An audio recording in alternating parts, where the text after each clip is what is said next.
A Filipino mayor may actually be a Chinese woman working for the CCP. The story only gets crazier from there.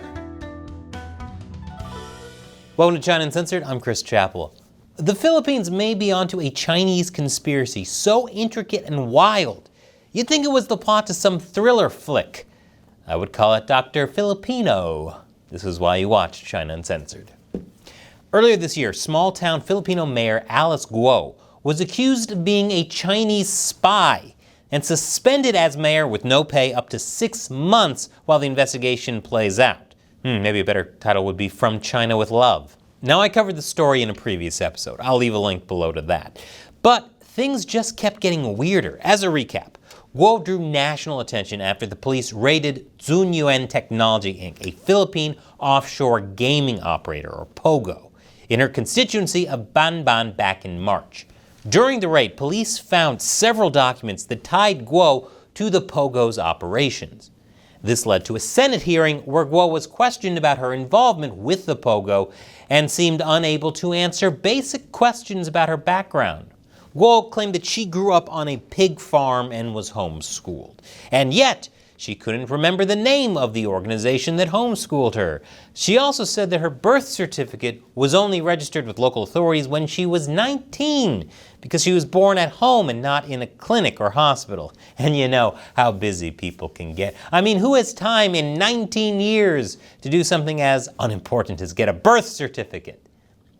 Guo gave conflicting information about her father, Angelito Guo, whose business records identify him as Jian Zhong Guo.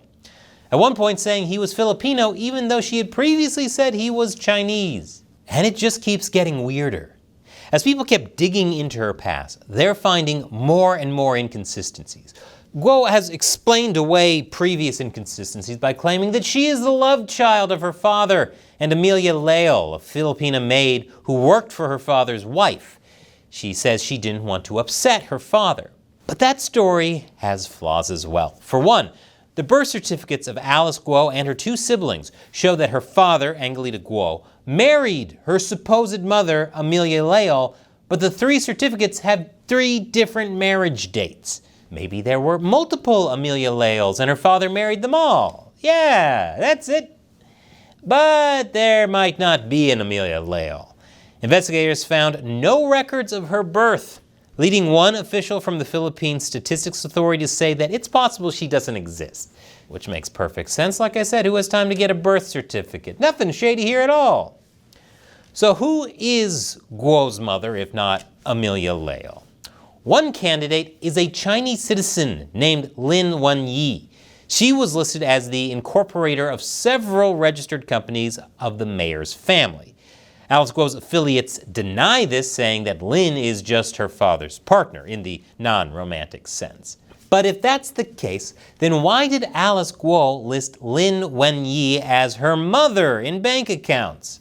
In fact, she listed a whole bunch of names, such as Winnie Leal, Wenny Leal, Lin, Winnie Lin Leal, Winnie C. Leal, and Amelia Lim Leal.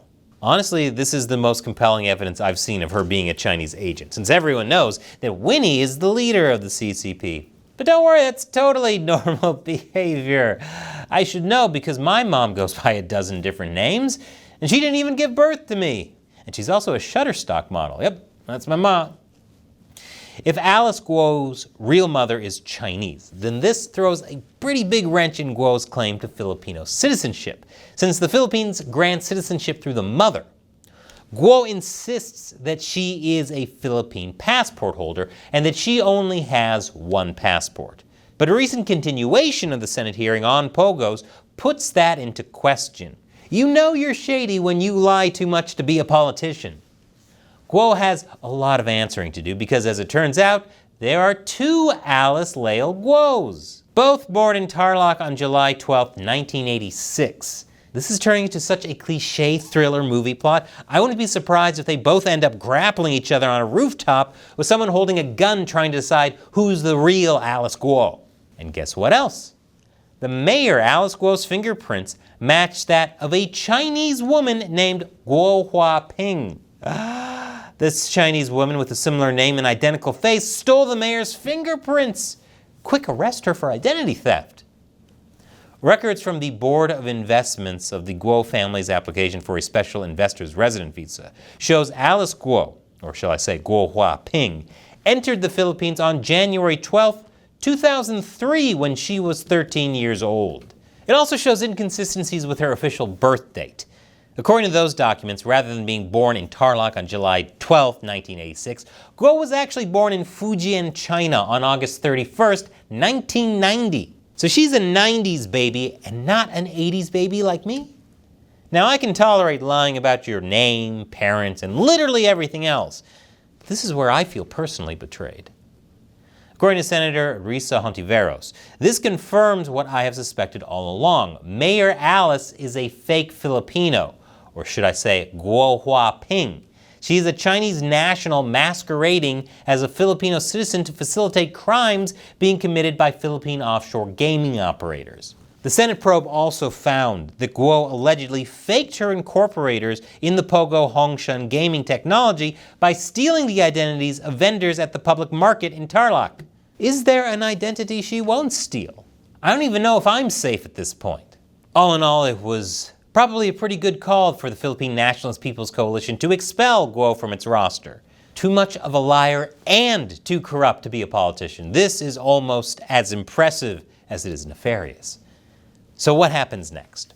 Well, Guo could possibly be deported, but before then, there's a lot more that needs to be uncovered, such as her human trafficking charges.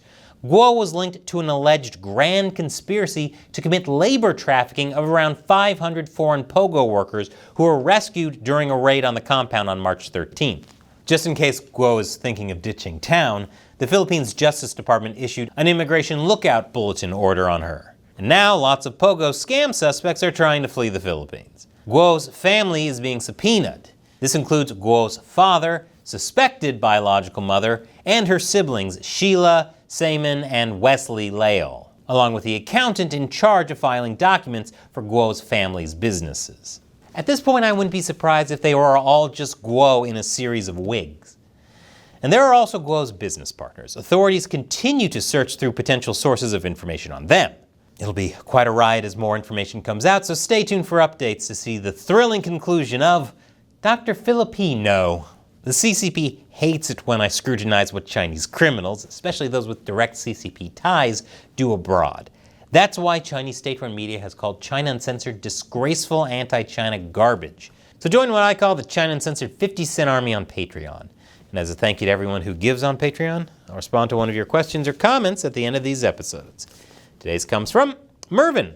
Are Chinese players on Steam, and also don't forget consoles, facing significant restrictions in playing video games, including gaming websites such as itch.io and Humble Bundle? If not, then why isn't Steam banned in China? Wonderful question, Mervin. I'm actually beginning to work on a story about the CCP's connection to China's gaming industry and how that might be worse than TikTok. But as for Steam specifically, the main website was blacklisted by the Ministry of Industry and Information Technology in December 2021, making it inaccessible without a VPN. Now, there must be enough people getting on Steam in China with a VPN because there are simplified Chinese-only games that have sold almost 1 million copies. It's possible to pay for games on Steam using the Chinese currency renminbi, either through WeChat Pay or Alipay, the two largest e-payment services in China. The CCP is heavily regulating the gaming industry, allowing just 3 hours of playtime a week for minors. But clearly people are still playing games. This is where things get very murky in a country without the rule of law. Everything is kind of arbitrary and depends on the whims of officials. So you could be a Chinese gamer accessing Steam through a VPN with no problem for years until it suddenly becomes a problem. Thanks for your question and support, Mervin. If you're interested in gaming, I also have another video I'd like you to watch. This one from my newest channel, Gamers Unbeaten, where I hide controversial topics in short videos on video games featuring politics, philosophy, and my patented sense of humor, actual patent pending. This one is about the lure of charismatic leaders in Dragon's Dogma 2. Those like Mao Zedong created powerful cults of personality that killed millions. How'd they do it? Find out by clicking on this episode. Once again, I'm Chris Chappell. Thanks for watching China Uncensored.